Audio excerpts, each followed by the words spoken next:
On est reparti pour une bonne grosse gorgée d'action et d'intrigue dans ce deuxième épisode de Falcon et le soldat de l'hiver, et je pense qu'on a déjà pas mal de petites choses à dire dessus.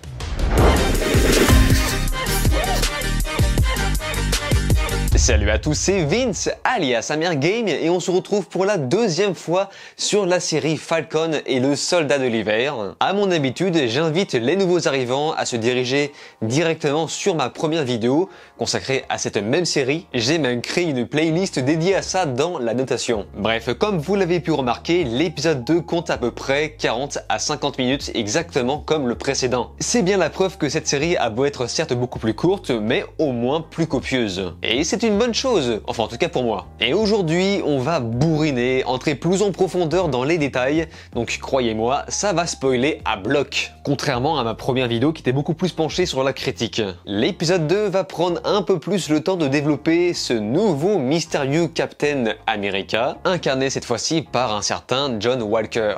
Donc maintenant, ce qui va m'intéresser est de savoir pourquoi John a été choisi pour remplacer Captain America. Et la réponse, on l'obtient assez rapidement puisque apparemment il s'agit d'un des meilleurs en termes de vitesse et d'endurance. Mais l'autre question que je me suis posée est, est-ce qu'il a reçu une mutation à la Steve Rogers? La réponse est non, et on le voit d'ailleurs après le combat sur les camions. Ceci dit, l'épisode nous fait quand même comprendre qu'il s'agit d'un soldat très bon humainement parlant, mais pas à la hauteur des antagonistes. Il est important de rappeler que Bucky, lui, est en désaccord total avec tout ce qu'il se passe. Il voulait que Sam récupère le bouclier et honore la volonté de Steve Rogers, mais Sam pour l'instant s'en fiche, il ne se sent pas à la hauteur et dit qu'il y a plus important. Retrouver un homme masqué lié aux Flag Smashers, apparemment doté d'une force surhumaine et localisé à Munich. Pendant cette opération, Captain Walker et son coéquipier Lemar Hoskins s'invitent à la fête, ce qui volera presque la vedette de nos deux héros. Après ça, on voit enfin l'envers du décor des mystérieux Flag Smashers. On y voit en réalité des gens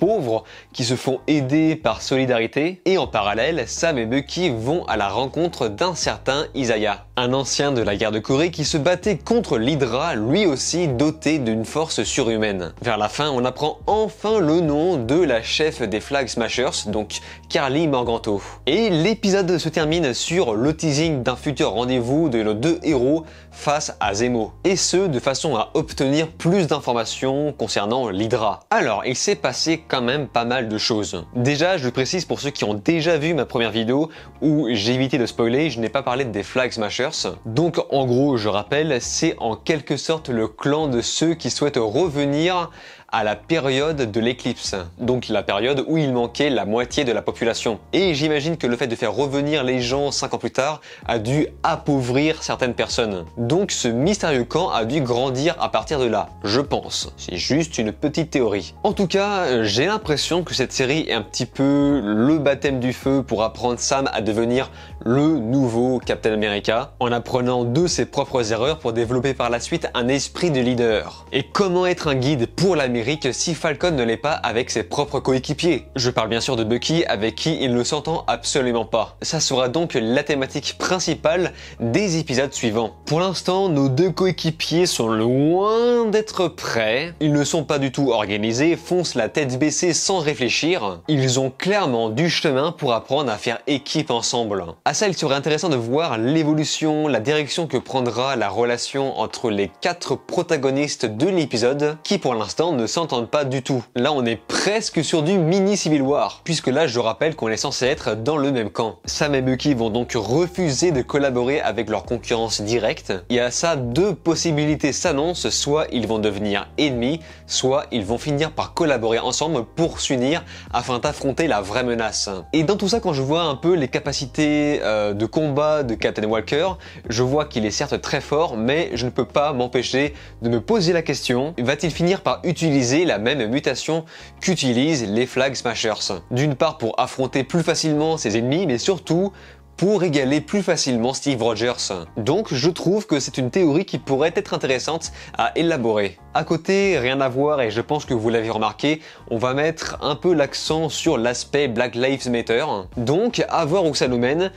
J'ignore si c'est juste une simple référence ou si ça sera le propos principal de la série, ce que je n'espère pas, parce que passer de Thanos au méchant policier blanc, c'est un peu limite, hein. Donc, à voir. Rendez-vous à l'épisode suivant. En tout cas, je ne m'attendais pas une seule seconde à ce qu'on développe autant d'empathie pour ce nouveau personnage de John Walker. Je pensais vraiment que ce serait le vilain petit canard prétentieux de la série. Et de ce que j'ai vu, il a vraiment l'air sincère dans ce qu'il est, dans ce qu'il veut être. Il a la volonté de faire mieux sans vouloir absolument égaler Captain America. C'est pourquoi d'ailleurs ça me donne un peu l'indice que peut-être qu'il va vouloir se muter, devenir plus fort pour inconsciemment faire ce qu'il ne voulait pas, c'est-à-dire écraser, remplacer Steve Rogers.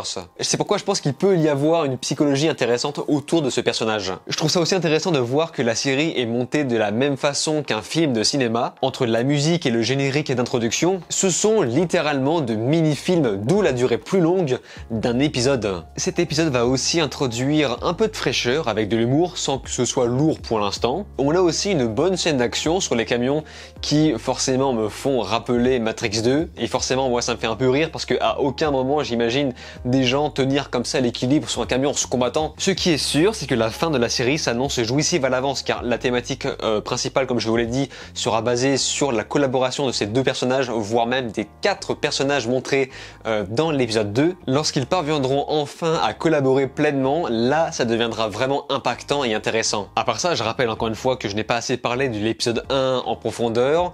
Je me suis souvenu de 2 ou 3 choses. Le simple fait qu'on nous précise pas exactement ce qu'il advient de Steve Rogers vieux. Donc évidemment, arrêtez-moi si je me trompe, mais pour moi c'est une évidence que la version vieille de Steve reviendra. Ça coule de source. Non pas pour forcément reprendre le rôle de Captain America, mais au moins pour convaincre Sam une nouvelle fois de prendre son bouclier. Voilà, donc ça c'est ce que je pense. Voyons maintenant ce que vous pensez dans les commentaires de ma vidéo précédente. Guillaume Z me reprend par rapport au fait qu'on n'entend pas assez de thèmes qui se différencient dans la série pour l'instant, en nous rappelant qu'on entend bien le thème de Falcon dans la série. Vous savez, le fameux thème qui fait tin tin tin.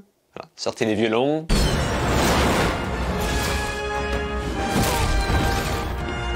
Nash, lui, est un petit peu bloqué sur l'idée que Falcon devienne le nouveau Captain America. Pour lui, il s'agit clairement d'une régression de passer des ailes au bouclier. Et je me suis dit exactement la même chose à l'origine, mais je pense qu'il s'agit plutôt d'un symbole. Le bouclier est plus un héritage symbolique, symbole qui représente l'Amérique et les super-héros. L'Amérique a besoin d'un nouveau symbole qui pourrait être Falcon. Ceci dit, ça ne veut pas forcément dire qu'il va devoir abandonner ses ailes pour juste porter un bouclier à la con. Peut-être qu'il va pouvoir tout combiner, enfin les ailes et le bouclier. Je ne sais pas. Et on finit sur Ben Reilly qui n'est pas très content que j'ai utilisé les derniers films Spider-Man comme référence avec les blagues lourdes. Alors moi je précise, mais j'inclus tout le MCU dans ce concept. Mais ceci étant, le dernier film Spider-Man ne s'arrêtait jamais. Leurs blagues s'éternisaient beaucoup trop, ça s'allongeait beaucoup trop loin, enfin des fois t'as envie de dire mais oh, il faut arrêter maintenant. Le film Captain Marvel est aussi un bon exemple dans le genre de vannes trop lourdes qui pour moi désacralise beaucoup trop l'univers. Ceci dit, ces fameuses vannes lourdes sont dispatchées de façon un peu plus proportionnée. Mais en revanche, je préfère les films Spider-Man. D'ailleurs, j'ai toujours adoré Spider-Man et j'ai vraiment pris mon pied sur les derniers films. D'ailleurs, j'attends beaucoup le 3e. En tout cas, Falcon et le soldat de l'hiver, je kiffe bien, franchement, y a pas à dire. C'est un petit peu plus qu'un divertissement, ça donne parfois à réfléchir, surtout sur la construction de l'univers de Marvel, notamment post-phase 3. J'ai vraiment hâte de voir où ça nous mène et surtout les épisodes sont vraiment très généreux, ça ne manque de rien. Il y a de l'action mais pas tout le temps, dispatché avec un petit peu d'intrigue intéressante. Bref, en tout cas de votre côté, n'hésitez pas à me dire ce que vous pensez de l'épisode, si vous avez des choses à ajouter, des analyses, voire même des théories. Peut-être que je mettrai en avant les commentaires qui me paraissent les plus pertinents dans la vidéo suivante. Sur ce, on se laisse ici, n'oubliez pas de vous abonner à ma chaîne YouTube, cliquez sur la cloche, likez, partagez et de regarder mes autres vidéos. Je vous dis alors ciao et à la prochaine.